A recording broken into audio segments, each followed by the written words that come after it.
राजामौली की जो next movie होने वाली है वाराणसी, उसका टीजर अनाउंसमेंट अपने सामने आ गया है भाई। इतना बड़ा इवेंट वो लोग करने वाले थे and guess what, your boy decided कि अपन भी उतनी ही बड़ी तरीके से आएगा वीडियो बनाने के लिए। लेकिन जो KLPD हुआ है, तुम में से वो नादान बालक जिनको कोई भी आइडिया नहीं है कि मैं किसकी बात कर रहा हूँ, मैं ऐसे कपड़े क्यों पहने, तो बेड़ू SS राजामौली का नाम याद कर लो। ही इज बेसिकली इंडिया का सबसे बड़ा director at this moment. Baahubali बनाई, पूरे इंडियन सिनेमा का फेस चेंज कर दिया। RRR बनाया, इंटरनेशनल जो रिकॉग्निशन लिया है उससे। उसी RRR के बाद जो नेक्स्ट मूवी बना रहे थे वो महेश बाबू के साथ, अब तक वर्किंग टाइटल था SSMB 29, जो मुझे लगता था कि SS राजामौली का SS और MB मतलब महेश बाबू, 29 ऐसा कुछ डाला हुआ है, लेकिन नहीं, it's actually stands for superstar Mahesh Babu की 29th मूवी। तो ठीक है, उसका एक बहुत बड़ा अनाउंसमेंट वीडियो करने वाले हैं, ऐसा इन्होंने अनाउंस कर दिया था। साउथ की मूवीज और उनके अनाउंसमेंट का अनाउंसमेंट कोई नई बात नहीं है, गेट यूज्ड टू इट। लेकिन वीडियो बात ऐसी है ना कि इस अनाउंसमेंट को वो लोग इतने ग्रैंड स्केल पे ले जाना चाहते थे कि उसके लिए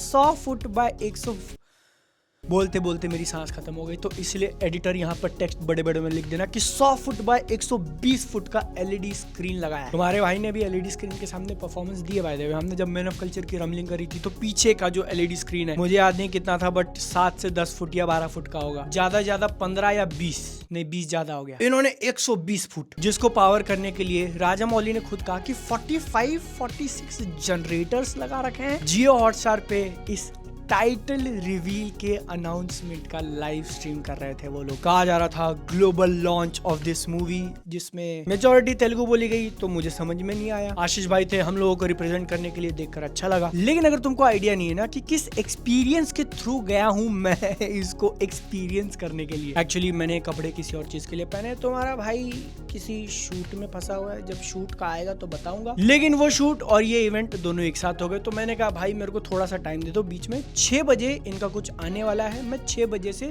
7 साढ़े 7 तक फ्री टाइम चाहिए। गेस व्हाट, 6 बजते हैं, पता चलता है कि इवेंट 7 बजे चालू होगा, या फिर शायद उन्होंने पहले से 7 अनाउंस किया था। मैं गधा 6 पकड़ के चल रहा हूँ। 7 बजे भी इवेंट चालू नहीं होता है, 5-10 मिनट डिले, कोई बात नहीं, इतना सब कुछ होता रहता है। अब जब इवेंट चालू हुआ तो उसके बाद जो पूरी सेरेमनी रची गई है, जिसके लिए कोई बात नहीं, आप हर एक को मोमेंट देना चाहते हो, हर एक का इंट्रोडक्शन करा रहे हो, सबकी तारीफ कर रहे हो, लेकिन ये चलते और मैं देख रहा हूँ कि भाई अब आएगा 2.5 घंटे। 7 बजे के बाद ऑलमोस्ट 9:30 बज गए थे और टीजर अनाउंसमेंट वीडियो का कोई पता नहीं था। सबसे बड़ा पंगा तो तब हो गया जब उन्होंने इस चीज को प्ले करने की कोशिश करी और प्ले ही नहीं हो रहा है लाइव।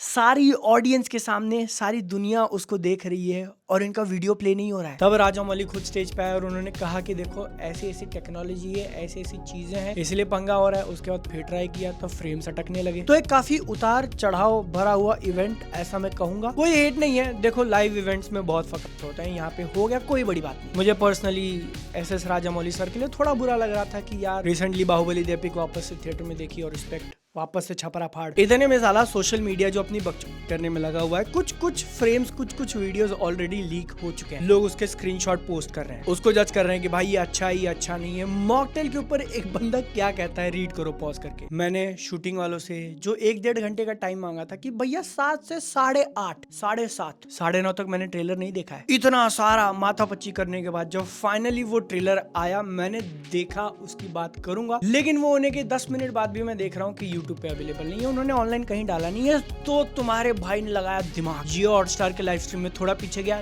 दूसरे फोन से वीडियो रिकॉर्ड कर ली, फिर बार देखा और वो देखकर अब अपना ओपिनियन बताने वाला हूँ। सबसे पहले तो जब मैंने इसको सबसे पहली बार देखा, माइंड यू अभी तक फुल क्वालिटी अपने सामने नहीं आई हुई है, उस इवेंट के स्क्रीन पे जो चलाया था वो देखा है मैंने। राजामौली सर मूवी को लेके कुछ अच्छी इंफॉर्मेशन दे रहे थे कि कैसे विस्टा विजन पहली बार शूट करी, उस फॉर्मेट में पहली बार शूट करा। जितना मुझे याद है ये वाराणसी मूवी शायद इंडिया की पहली ऐसी मूवी होगी जिसको पूरा का पूरा पिक्चर IMAX के एस्पेक्ट रेशियो में शूट किया है, IMAX सर्टिफाइड कैमरा से। एक बार सुनकर जितना मुझे याद है उतना मैं बता रहा हूँ, थोड़ा इन्फॉर्मेशन ऊपर नीचे हो सकता है, लेकिन भाई बहुत अच्छी बात, हम लोग विजुअल्स में और लिमिट्स पुश कर रहे हैं इंडिया की तरफ से। अभी वो नोलन चिच्चा वाला लेवल नहीं आया कि भैया तुम IMAX के फिल्म कैमरा से शूट कर रहे हो, ना IMAX सर्टिफाइड डिजिटल कैमराज हैं RE वगैरह के। लेकिन इंपॉर्टेंट चीज कि उसको जब IMAX के एस्पेक्ट रेशियो में शूट कर रहे हैं तो IMAX की स्क्रीन पे देखने का एक बेनिफिट है, वो जो एडिशनल ऊपर नीचे फ्रेम्स मिलते हैं ना, स्पेस, वो होगा पूरी पिक्चर में। तो फर्स्ट डे फर्स्ट शो तुम्हारा भाई जा रहा है, हैदराबाद आ सकता हूँ, लेकिन वहां पे वो लोग तेलुगु में लगाएंगे, सबटाइटल नहीं होगा, तो देखूंगा क्या।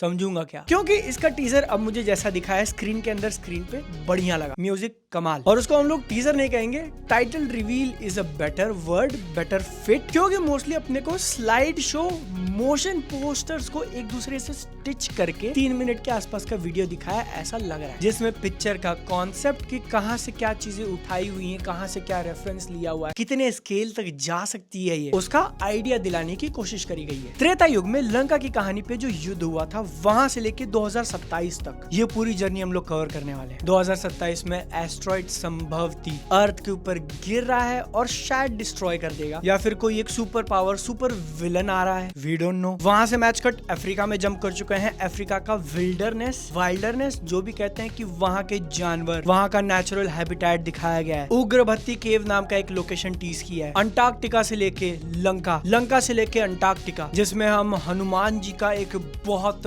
बड़ा सिलुएट देखते हैं, लड़ाई चल रही है, फिर कैमरा पैन करके दूसरी तरफ जूम इन होता है। वहां पर ऐसा लुक्ड लाइक कि सारे वानर एक के ऊपर एक वो दही अंडी में नीचे पिरामिड बनाते हैं ना, वैसा बनाए हुए, और उन सबके ऊपर भगवान राम खड़े हैं, जिनके तीर से ऐसा एक लाइटनिंग निकाला और वो मैच कट करके वापस वाराणसी आ चुके हैं, मणिकर्णिका घाट। इट लुक्स लाइक कि स्काई में से कोई एक बहुत पावरफुल लाइट या फिर एनर्जी सोर्स बीम डायरेक्ट नीचे आ रहा है। एंड देन वहां से हम लोग ट्रांजिशन कर जाते हैं मूवी के फाइनल शॉट में, जिसमें महेश बाबू ने हाथ में त्रिशूल पकड़ी हुई है। यही शॉट ट्विटर पे लीक हो गया था। बैल के ऊपर बैठे हुए हैं और एकदम आंखों में तेज लेकर कैमरे की तरफ आ रहे हैं। जिसके बाद मूवी का ऑफिशियल टाइटल पहली बार अगर तुमने लीक्स नहीं देखे थे तो अपने सामने आते हैं, वाराणसी। यप, राजा मौली की बाहुबली 2 RRR के बाद अगली पिक्चर का नाम है वाराणसी, ऑफिशियल टाइटल। अगेन ये एक टाइटल रिवील ही था, इसको तुम टीजर वगैरह नहीं मानो। उन्होंने बस स्केल क्या होने वाली है, कहां कहां हम लोग लोकेशंस जाने वाले हैं, चीजें अपनी कथाओं से, अपने भगवानों से कैसे कनेक्ट हो सकती हैं, उसका एक हिंट दिया हुआ है, जो सिंबोलिज्म मारा है। नंदी बैल, हाथ में त्रिशूल, जैसा मैंने बाहुबली एपिक के अपने वीडियो में कहा था शायद 10-15 दिन पहले ही, SS राजामौली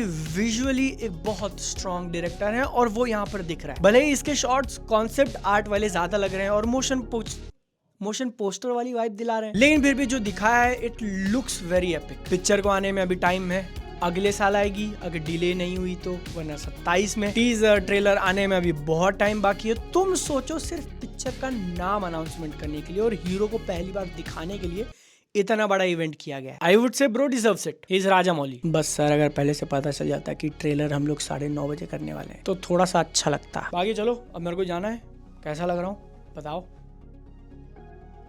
सूट बूट में फैंसी है। तुमको कैसा लगा इसका रिवील? आई होप कि अब तक यूट्यूब पे डाल दिया होगा। सेहत का ध्यान रखो, मिलते हैं अगली बार, टाटा बाय बाय।